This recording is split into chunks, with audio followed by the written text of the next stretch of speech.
Open your books to page 61, paragraph 2. Read aloud for the class. Welcome to Simplified Sparky Marketing. Today's podcast came to me while I was in a roof space thinking about marketing. That's just the kind of weirdo I am. So what happened is I had this analogy and thought of the way we're taught in school is wrong. It's very, very wrong. I mean, the smart kids excel because they can store this shit in their brain for months, weeks, and then spit it all out in the page. Whereas if you don't have that ability to retain all that information in your head and spit it out on the day, you're at a disadvantage. I listen to a podcast every week and it's just about everything and anything. He's made music, he's written books, he's done a whole lot of things. But he only found out a few years ago he's autistic, and he reflected back on this about how he could have been treated differently in school, but he was seen as the bold, disruptive student in the class.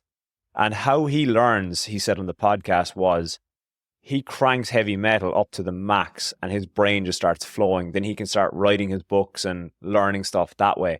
He's autistic and that's how he learns the best. So in school, we're at a disadvantage that if you're not on the same level as someone that's super smart and soaks everything in, we don't take it in as quickly as they do. Can you imagine a school where the teachers turned around and said, we're going to crank heavy metal music and I want you to write me an essay? And I don't know about you, but I had that belief instilled in me that you're not that good in school, so you best look at going into a trade. And I reckon a lot of you listeners will be resonating with this, saying that's exactly what happened to me. Is you were seen as that kid that wasn't smart enough, or you didn't have the ability for uni, so it's like, go do a trade, fall back on a trade. But fuck them all. Sparkies are awesome, and I'm glad I chose that pathway, and it's brought me full circle to what I'm doing now and what I love, and I found my passion, and that's really how I ended up in the electrical game. Teachers just not being good at their job, just being extremely old school and favouring the smart kids, and then they don't want to put the effort in, because you can imagine, like, we all have shit days at work that we don't want to be there. If they're having a bad time in school or there's other students disrupting the class, they're not going to give them the time of day. So that's unfortunately how the system works. So you're probably thinking, where the hell is this tying into marketing? So where this ties into marketing is the reason this all kind of came to be was I was thinking about people not speaking the language of the client. We get our electrical license or we start a business as electricians. We are, after being through all the jargon with our boss, we now speak to our boss in that jargon about TPS, CBs, RCBOs, GPOs, stuff like that. And then what happens with that is we start writing that down on quotes. We start speaking to the client about CBs, RCBOs, 63 amps, 32 amps. They don't have a clue what we're talking about, and we presume that they do. You may as well be explaining two-way switching to them because they're not taking in what you're saying.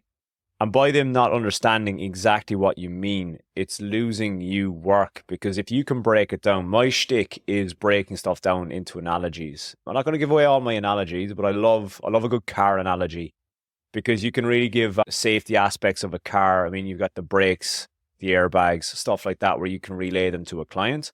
Whereas if you start speaking in your jargon of like, we need new 16mm XLPE overheads, and they're like, what the fuck is XLPE? So what's 16mm? Drop down to their level. Don't be that teacher that presumes that they know how to do it, or you're not going to actually educate them and tell them exactly what you're talking about. If they can understand what you're speaking about, you're going to just convert a lot more jobs for your business. As a knock-on effect to this is not only going to help you convert more quotes, this is going to help you also with your efficiency.